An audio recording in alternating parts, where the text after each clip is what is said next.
This time on Ask Rad Rat, we're talking about if competitions, including Battle at the Berrics, are going to ruin creativity by adding too many rules, and a lot of other questions. Let's get right into it.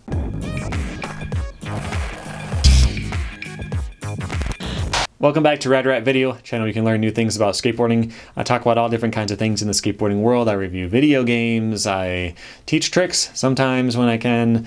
I do all kinds of stuff, cover news if anything ever comes out, and I answer your questions here on Ask Rad Rat. Today I got a few of them for you. First one is from Tyler, who says, when did you start doing trick switch? When do you suggest beginners to start to learn trick switch? For me, I didn't do switch for a long time. I could do like switch ollies, pop shove-its, and kick flips, and I just kind of stopped there. So like it depends on you. I would say, since you're looking for a real answer, the right answer is whenever you feel like it. But to give you an actual answer, I would say that a switch flip is about the same level as a double flip, 360 flip, something in that area. As soon as you're getting to a little bit more sophisticated, complicated tricks in your normal stance, try some more basic ones, switch. You might find that you love it. Maybe the challenge is great for you and that you really take to it and you want to do tons and tons of switch. Maybe you don't want to do any switch. That's fine. But I would at least suggest learning some of the basics, or you'll end up like me. So I was at the skate park the other day and I was doing a line. I did some kind of grind. I don't remember what I did. And then I ended up rolling switch with my board backwards. So I decide I'm just going to do a switch, pop, shove it, switch the board around, pop the board up, catch it on the way down. It flips a little bit. I land. I don't think it was fully on the rail, but I landed and I fell. Like I actually slammed. I didn't just kind of walk out of it, you know, and I pulled a muscle in my calf. And then I skated for like another hour and then I could barely walk the next day. So I didn't move. And then the day after that, I had to drive somewhere, and that muscle in my calf is the exact muscle you use when you switch pedals in the car. So don't end up like me. Learn a couple switch tricks, get pretty good at them, and that way you will end up avoiding a situation where you need to do something switch and getting hurt from it. So yeah, I would suggest learning some of the basics when you're getting into more advanced regular flip tricks. All right. Next question is from Kuvutha, who says, Harga Obat Levitra by brand name. Oh, sorry, that's something else. Next question is from Raphael, who says, I really enjoy cruising around on a skateboard. Never owned a board, only skated with my friends who do. Now I'm older and I want to skate by myself, but I can't get over the idea of going down a hill of any kind. I always feel like I'm going to crash into a wall and die at any moment because I don't have any kind of brakes. Is it possible to get over this feeling somehow? Well, I would say that feeling is a lot of the fun. There's this time, I still think of it, I was filming my friend, and he was going to do a trick over this little, like, it's a drainage thing, but that makes it sound like more than it is. I'll see if I can find the clip of it. He wants to do a trick and then ride down this hill. It's like a bridge overpass for a bike lane, and it goes all the way down, and you got a lot of speed riding down that thing. And so he does the trick, and I'm filming, and I'm in front of him. So I'm filming him riding backwards, like fully backwards, like this, while I'm going this way. And like there's rocks, and I'm trying to turn and do everything, switch while I'm not looking, while I'm making sure he's in the frame. Like what I was doing as the filmer was harder than what he was doing. And like that excitement is kind of a big part of skateboarding. To me, less than most. I go out and I do stuff on flat ground, rolling 2 miles an hour. But even still, I get a lot of thrill out of that. And I think that's a big part of the enjoyment of skateboarding. Or riding down a hill and knowing that if a car pulls out, you're just screwed and there's nothing you can do about it. That may not be it for you, and that's fine. But I think what you can do is at least just get more comfortable on your board, knowing how to ride in different ways and like switch and normal to be able to get yourself out of a situation, and knowing how to turn well. Knowing how to stop and slow down, pretty important. So here's what you do. Find a really mellow hill. You can start with like a sidewalk that goes down into a street or like a parking lot or whatever. Like it'll just go down curb height. Ride down that.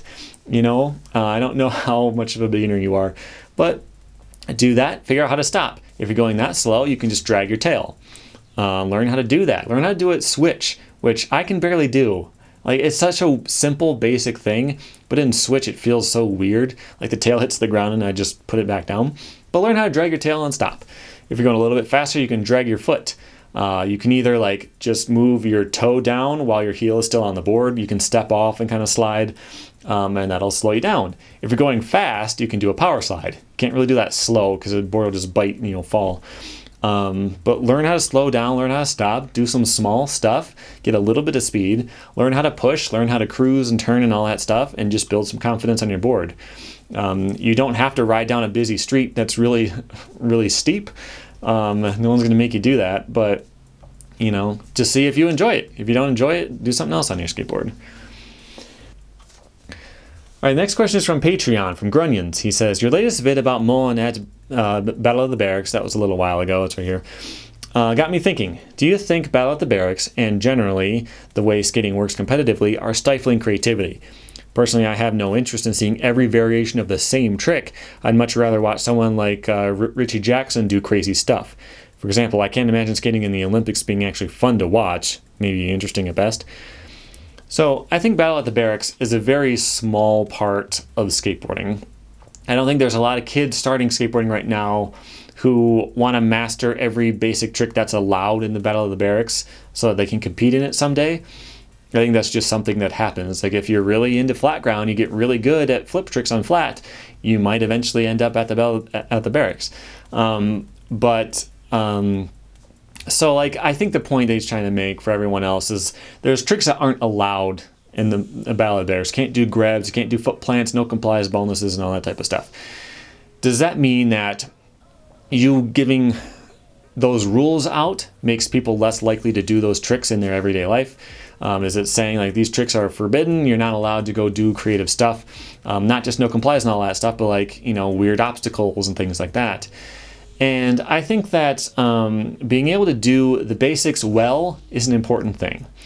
And I don't remember if I've used this analogy before. I used it somewhere. I don't remember if it was on the channel or if it was just in my own everyday life, but look at a painting that Picasso did when he was like 15. He was a very good portrait artist, you know, like realistic paintings. And he was very good at it, but you know what? If this is where he stopped, he wouldn't have been famous. He would have been good. He probably would have made a living doing portraits for rich and powerful people, and done just fine for himself, but he wouldn't have gone on to be something more. Everyone knows the name Picasso. You know, and why is that? It's because he did weird stuff that nobody else did. But I think it's really important that he learned the basics and learned how to be a good painter before he started doing his weird stuff, because he knew the rules. He knew how to make his brush do what he wanted it to do. He knew how to mix colors. He knew how to do all that kind of stuff. And then he applied that skill to doing weird stuff. And that weird stuff is better because of it. If he, at 15, decided, you know what, I don't want to do all this stuff, I don't want to learn how to paint hair, I'm just going to do a little smudge or whatever, then he could have come up with creative ideas, but they would have been poorly done. Or his ideas would have been based on what he could do. So like, if he doesn't know how to paint hands, for example, maybe he would have just done a little claw. That might not have fit the artistic idea. It was just the tools that he had. But being good at painting, knowing how to paint whatever he wanted, meant that he could follow his vision better, right? So what I'm trying to say is if you apply that to skateboarding, learning all of the basic tricks, learning how to do frontside flips and backside flips, learning nollie backside heel flips, learning how to do 360 flips in every stance, learning all that stuff doesn't stifle creativity. It just gives you a really good basis, right? So knowing how to do that stuff, knowing how skateboarding works, knowing how the board reacts in different situations, and knowing how things feel, is going to make you better at the creative stuff.